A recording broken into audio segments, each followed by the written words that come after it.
Hey guys, how we doing?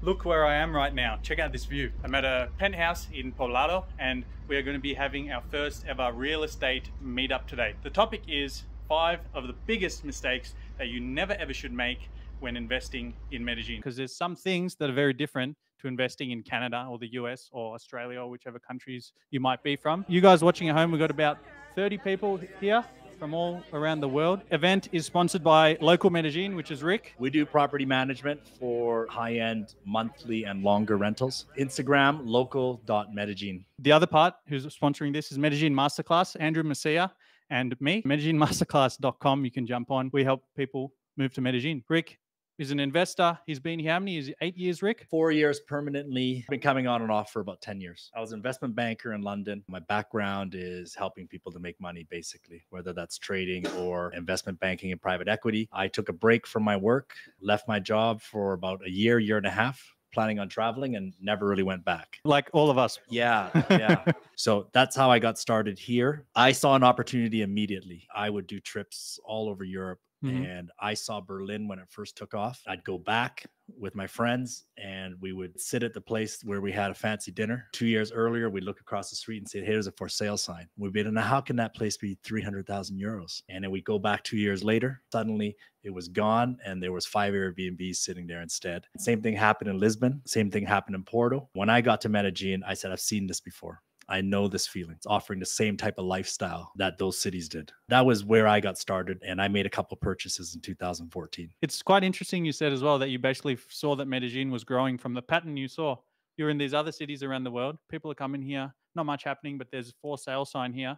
And you saw that and you were like, boom, I see that again in Medellin, time to do it. But I also knew there was something not just from that perspective, but from lifestyle. Smaller city, better weather, great restaurants, coffee shops, and cheaper prices. Better lifestyle, really. And Medellin has a way of attracting people and they never really leave. How many people here came to visit and then just ended up staying forever? All right, Rick, let's get cracking, mate. Mistake number 1, assuming that you can get a mortgage, 30% deposit, 70% loan from the bank, but foreigners can't get loans from the bank. Why? That's not anything new. That's around the world, really. If you're a rich European and you go to the US, or if you're from Canada, you go to the US, you can't get a mortgage either. So there's nothing special about Medellin. I think what is special is that people land here, they look at something and they're like, oh my God, how can that be $300,000? I've seen apartments like this at home and they are way over $1 million, right? Yeah.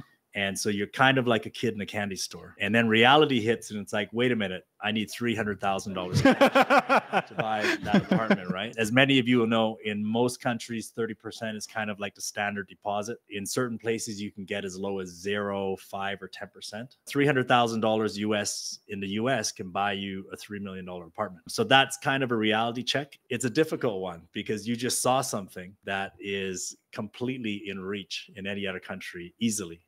And suddenly you have to pay $300,000 cash for it. So you'll have to build up your credit over time. How can one do that? The same way you do it in any country. First, you get a bank account open, sign up for credit cards, even get prepaid cards, start paying things down, start paying your bills. So someone here is trying to buy an apartment, right? And they maybe don't have Colombian credit or anything like that yet.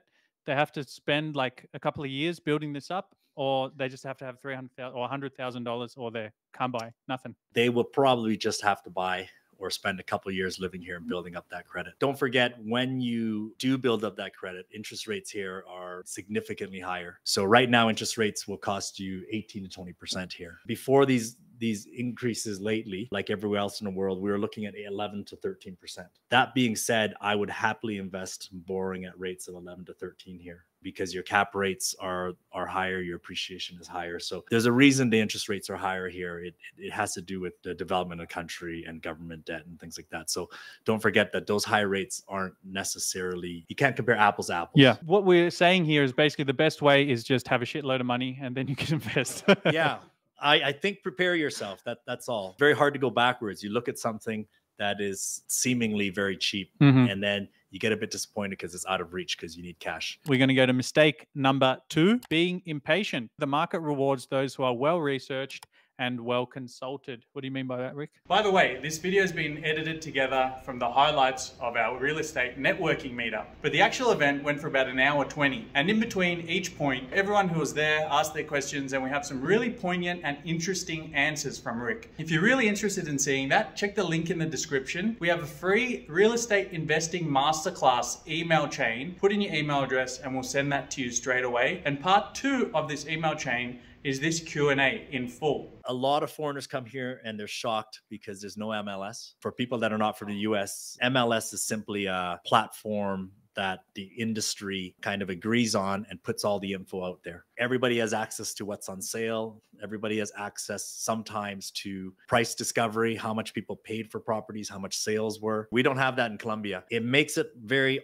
difficult sometimes for people to figure out how much something should cost. For example, the US, if you're going to buy in a tower in Miami, you can go on MLS system or Zillow or different sites like that, and you can say, oh, I see most people paid between $150,000 and $180,000 for this apartment. So I feel comfortable paying $190 and I'm going to pay it. Here, it's difficult to get that kind of information. A lot of people complain about that. And also, it's not a regulated industry in the sense that to be a realtor or an agent here, you don't need a license. Anybody can do it. And so it creates a lot of illiquidity. I was a trader for many years, so illiquidity isn't always a bad thing. What is illiquidity? Illiquidity means the transactions are a bit clunky. They're not smooth. There's not as many transactions. There's lower volume. So it's harder to get deals done. If you can imagine, if in an MLS system, big buildings in big cities, you know what other people have paid for the apartment. You have no problem doing a transaction a few percent more than somebody else is paying a few percent less. If something is on sale, everybody knows about it. That is 5% below all previous sales. That's going to get snapped up right away. When you have illiquidity, nobody knows what transactions are happening.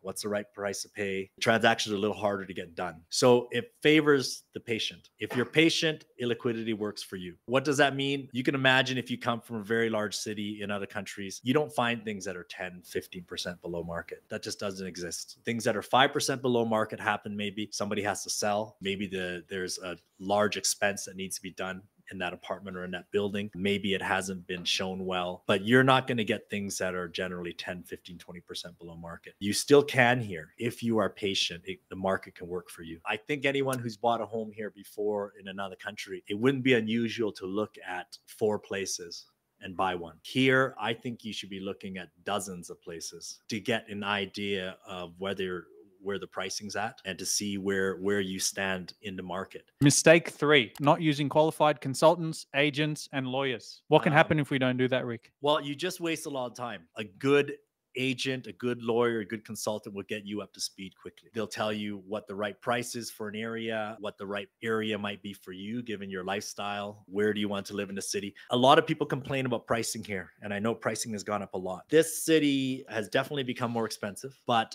it is still the city for me that has something for everybody. What happens is often people don't have good consultants or people don't have good agents and they're not leading them to what they want. It's a culture gap for sure. So definitely find, maybe for most of us, we're going to want an agent that speaks English. You have to have someone that understands a foreigner's lifestyle, and not all Colombian agents understand that. A lot of people here, myself included, will pay a premium to live within 5 minutes walking of a great cafe. I don't even know if I'm good enough to tell the difference, but I go there every day and I buy an expensive coffee. I'm not sure a local agent will understand that. So they will show them a beautiful place, let's say in Campestre, which is one of the poshest areas of town. And a foreigner will be like, what am I going to do here? I want to be able to walk to a Pergamino or a Starbucks or something like that. And Starbucks, really? Not Starbucks. A lot of locals will have cars. So it's a different lifestyle. We want to walk. We want to walk to a very good gym. We want to walk to a good coffee. We want to walk to a place where we feel safe walking just 1 or 2 blocks with our laptop. We want to do a bit of work there. That is of much higher value to us than a local Colombian that has a car that can get to wherever they need. Obviously, you guys are helping people as well. And that kind of information to me is crucial because it gets you up to speed quickly. So we've already talked about you have to be patient. You have to do a lot of research. Not everybody has that kind of time. So start using experts. There are good agents here. There are good lawyers. There are good consultants. You just have to find them and don't be afraid to pay them. So mistake number 4, making decisions based on now instead of the future. I think most people here that have been living here for a little while, over a year, probably your first time you arrive, you want to be in Provenza. That's where all the action is. Restaurant, hotel, entertainment district of the city. So yeah, I think most people will probably want to locate in Poblado, in the area near the entertainment district. If you're buying to live, that may not be where you want to live a year later, 3 years later. I think the mistake most people make at the beginning is just buying where they've been as a tourist generally. But there are beautiful places all over Poblado that have no foreigners there, where you maybe get much more reasonable pricing, more nature. Depends on what you want. But what about to invest? Shouldn't you invest in the most tourist area to get the best returns? I still think so. People ask me why I'm still investing in Poblado and prime Poblado and not other areas, because even a lot of local investors will have moved out and doing investing in El Retiro, doing investing in Llano Grande. For me, you don't stop buying Manhattan when you can still buy Manhattan. A lot of people looking for the next Brooklyn, a lot of people looking for the next up and coming area. I know what I'm doing here. I understand that there's still opportunities right here. So I don't see the need for me myself to go further. But that's because I'm very focused on my business. There's good value to be found in many other places. And then there's things maybe that foreigners will value more that they typically value back home, but they don't realize it at first.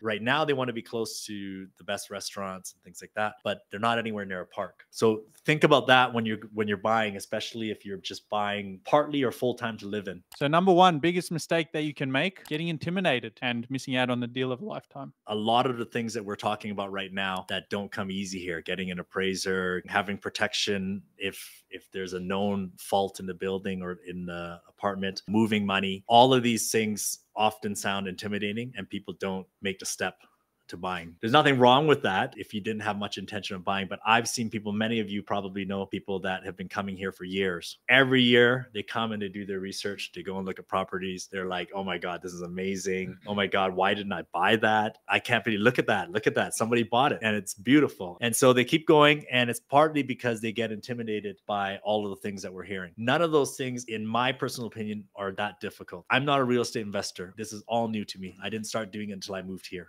I was scared at the beginning too. It may seem difficult at first, but majority of those things exist in most countries. Those things, once you get over those hurdles, are not all that difficult, and the opportunity is still here. You don't want to be somebody that's come and just done the research year after year, trip after trip, and you've literally seen 100 places. You have the funds and you haven't committed to making the purchase. And we are done.